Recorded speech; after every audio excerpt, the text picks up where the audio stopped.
રાજ્યમાં ગરમીને લઈને ફરી એકવાર હવામાન વિભાગે આગાહી કરી છે। 12 મે સુધી રાજ્યના અનેક જિલ્લાઓમાં હીટ વેવની શક્યતાઓ છે। સૌરાષ્ટ્ર, કચ્છ અને ઉત્તર ગુજરાતમાં ગરમીનો પારો વધે તેવી શક્યતા છે। આગામી 72 કલાક હવામાન માટે મહત્વપૂર્ણ મનાઈ રહ્યા છે।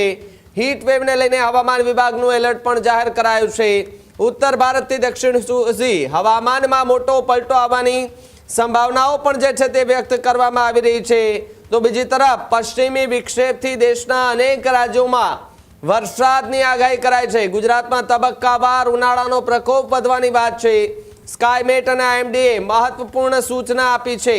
કચ્છ સૌરાષ્ટ્રમાં ગરમીનો પારો એ વધુ જે છે તે ચડવાની શક્યતા છે, એટલે કે જે ગરમીનો પારો જે છે તે ધીમે ધીમે વધતો જોવા મળી રહ્યો છે।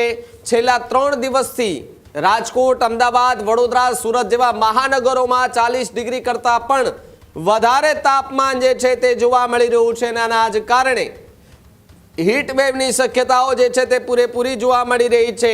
ત્યારે જ ન્યૂઝરૂમ ગુજરાતની યુટ્યુબ ચેનલને સબસ્ક્રાઇબ કરો અને ઇન્સ્ટાગ્રામ અને ફેસબુક પર ફોલો કરો। અપડેટ રહો, સત્યની સાથે રહો।